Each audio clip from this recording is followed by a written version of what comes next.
ধূসর মেঘ জমানো আকাশ, দুঃখ তারাদের অতিক্রান্ত পথ। ছোট পর্দার জনপ্রিয় অভিনেত্রী সাদিয়া জাহান প্রভা 2 দশক ধরে সবুজ অঙ্গনে অভিনয় করলেও এখন পর্যন্ত এই অভিনেত্রীকে দেখা যায়নি কোনো সিনেমায়। তার সমসাময়িক এমনকি জুনিয়র অভিনেত্রী অনেকেই সিনেমার নাম লেখালেও এক্ষেত্রে প্রভা ছিলেন পিছিয়ে। ভক্ত অনুরাগীরাও প্রিয় অভিনেত্রীকে বড় পর্দায় দেখার জন্য মুখিয়ে আছেন। তবে এবার সেই আক্ষেপ ঘুচিয়ে বড় পর্দায় অভিষেক ঘটতে যাচ্ছে অভিনেত্রী সাদিয়া জাহান প্রভার। একটি নয়, পরপর 2টি সিনেমায় নাম লিখিয়েছেন তিনি।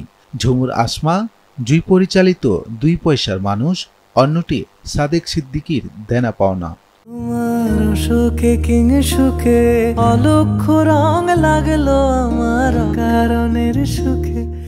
জানা গেছে সিনেমা দুটি সরকার অনুদানের।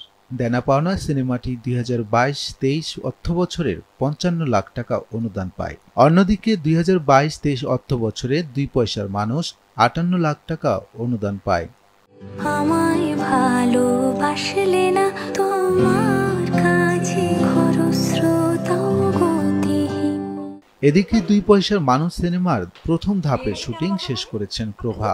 এই সিনেমার কাহিনী সাধারণ মানুষের জীবনের ঘটনা ও সামাজিক বাস্তবতা নিয়ে লেখা। গল্পের মূল চরিত্রটি একজন সাধারণ মানুষের সংগ্রাম, স্বপ্ন ও মানবিক সম্পর্কের নানা দিক ফুটিয়ে তুলবে। এ সিনেমায় প্রভার বিপরীতে দেখা যাবে চিত্রনায়ক ABM সুমনকে।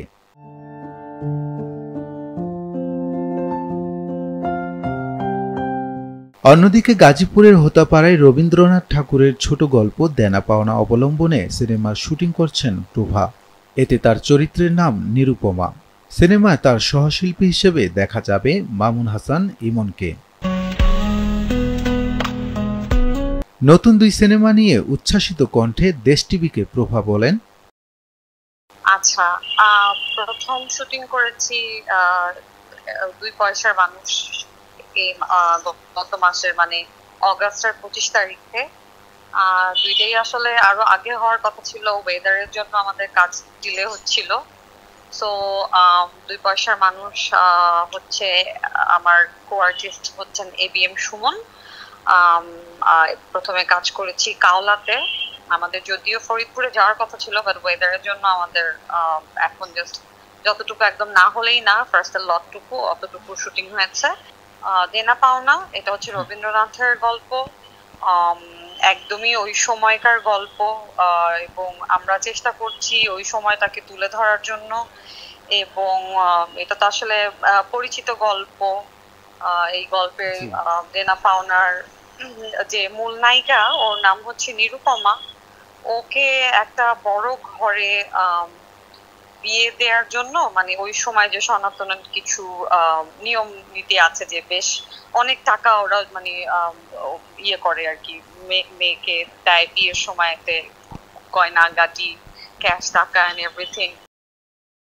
এছাড়াও দেনা পাওনা সিনেমায় চিত্রনায়িকা দিঘিকে কাস্ট করেছিলেন পরিচালক, কিন্তু দিঘিকে বাদ দিয়ে নতুন করে প্রভাকে কাস্ট করেছেন। এই নিয়ে মুখ খুলেন প্রভা। আমার এত ছোট, মানে আমি কালকেও যখন এই ব্যাপারটা নিয়ে আমি কিছু পত্রিকাতে লেখা দেখেছি, আমার কাছে জিনিসটা ভালো লাগেনি। ফার্স্ট অফ অল এটা তো একটা খুশি নিউজ যে আমি কাজ করছি। আগে কে কাজ করেছে, কেন, কি কারণে, বা এই নেগেটিভিটি, এটাও তো ওর জন্য তো খুব একটা ভালো না, বা হয় না, মানে এটা যদি আমার সাথেও হতো আমারও কিন্তু মনে হতো যে আল্লাহ এই নামটা আবার, মানে আমার জন্য ওর নামটা আবার আসতেছে। তো হয় নাই ওদের সাথে কাজ, মানে কোনোভাবে সিঙ্ক হয়নি, বা হয়তো সময় দিতে পারিনি কোনো না কোনো একটা রিজনে। বাট আই ডোন্ট থিঙ্ক এই নিউজের সাথে এই নিউজটাকে রিলেট করলে মানে আমার জন্য এটা খুব একটা মানে আনন্দের না, আর ওর জন্য খুব একটা আনন্দের না।